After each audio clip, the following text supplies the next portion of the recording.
Ini kami punya jalan Kasiang sudah boleh dikata 50 tahun, rusak tanpa diperhatikan oleh pemerintah.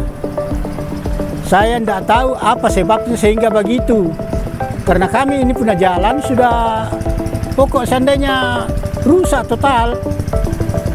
Motor kalau lewat ya joget orangnya, mobil begitu pun juga.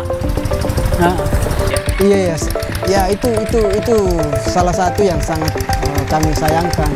Apatah lagi Desa Kuajang ini pertama dia masuk kategori desa cantik. Kemudian yang kedua, sejak 3 tahun belakangan ini Desa Kuajang juga masuk kategori desa mandiri. 2 kilometer lebih, hampir 3 kilo lah. Yang masuk kategori rusak parah. Dan ini masuk kewenangan kabupaten. Assalamualaikum Pak Bupati. Mudah-mudahan bisa jalan-jalan di Desa Kuajang untuk melihat jalan apakah betul rusak atau tidak.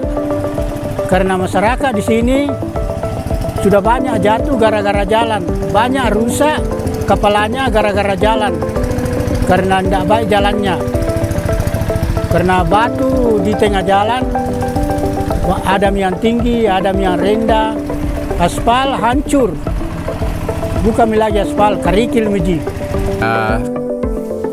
Saya sebagai orang tua, bahkan sebagai tokoh juga di sini, Pak, sangat mengharapkan kepada pemerintah daerah dan DPR, mudah-mudahan kalau bisa, tapi bukan kami pemerintah, kalau bisa turun di lapangan dengan mata kasar melihat bahwa ya apa yang kami katakan yang mungkin kami tidak bisa tambah dan kami tidak bisa kurangi jika Bapak boleh turun melihat langsung. Keluarnya ya supaya kasih masyarakat di sini ya artinya jalannya supaya pengacaranya bisa bagus. Nah, itu. Kalau musim hujan banjir, pokoknya banjir di sini kalau musim hujan. Jadi, biasa juga pernah juga orang jatuh juga, pernah kejadian orang jatuh. Jalannya licin, Pak. Iya licin. Ya pengharapannya masyarakat di sini supaya jalannya kalau bisa diperbaiki secepat mungkin karena betul-betul ke masyarakat di sini ya butuh kasih perbaikan. Ya selain yang lalu-lalu kami usulkan jalan Tonyaman Lemo itu atau jalan Lemo sebagai prioritas baik itu di musrembang tingkat desa maupun musrembang tingkat kecamatan bahkan tingkat kabupaten. Kemudian langkah konkret yang baru-baru ini kami lakukan dari pemerintah desa, kami sudah melakukan penyampaian dalam bentuk surat permohonan audiensi ke pihak DPRD Kabupaten Pulau Mandar, dalam hal ini Komisi 3 yang membidangi terkait dengan infrastruktur jalan diantaranya. Itu kami sudah bersurat. Dan konfirmasi yang kami dapatkan dari pihak DPRD Kabupaten, dia mengatakan bahwa dalam minggu ini dia akan memberikan jadwal kapan kita lakukan audiensi dengan pemerintah desa dan masyarakat. Dari upaya itu sendiri, Pak Satria, apa yang perlu diharapkan dengan dilakukannya penyuratan ini ke wakil rakyat ini melalui audiensi?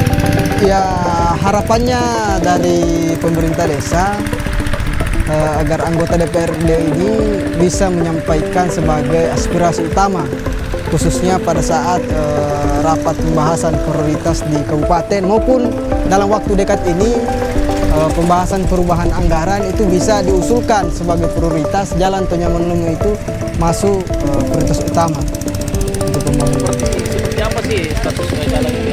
Sudah berapa lama memang jalan ini dari perhatian pemerintah kabupaten dan berapa panjangnya itu sendiri? Memang jalan ini semenjak tahun 2006 kalau tidak salah itu terakhir dilakukan peningkatan jalan. Itu sekitar kurang lebih ya 20 tahun, 19 tahun lebih. Jalan ini tidak pernah dilakukan perbaikan. Panjang jalan ini volumenya sekitar 2 kilometer lebih, hampir 3 kilo lah. Yang masuk kategori rusak rusak parah. Dan ini masuk kewenangan kabupaten. Artinya sangat disayangkan ya dengan status desa mendapatkan desa cantik, namun kondisi infrastruktur jalannya ini yang tidak memadai ya. Iya ya, ya itu salah satu yang sangat kami sayangkan dari pemerintah desa. Apatah lagi desa Kuajang ini pertama dia masuk kategori desa cantik. Kemudian yang kedua, sejak 3 tahun belakangan ini desa Kuajang juga masuk kategori desa mandiri dalam tolak ukurnya indeks desa berbangun yang dikeluarkan oleh Kementerian Desa. Kemudian desa Kuajang juga ini memiliki salah satu komoditas utama, yaitu produktivitas kakao. Ya, termasuk Jalan Lemo ini salah satu akses menuju fasilitas pendidikan, termasuk fasilitas kesehatan, pustu, kemudian tingkatan pendidikan mulai dari PAUD, TK, SD, MI, MTS sampai MA. Itu ada semua dan itu jalurnya. Kemudian pusat pemerintahan juga melalui Jalan Tonyaman Lemo ini. Kalau untuk jalan yang rusak ini ada sekitar dia menghubungkan ke desa mana saja ini, Pak? Dia menghubungkan ke 2 desa. Kalau sebelah barat itu menghubungkan desa Mami, kemudian sebelah timur itu menghubungkan desa Rea dan desa Batetang. Ada 3 desa ya? Ada 3 desa.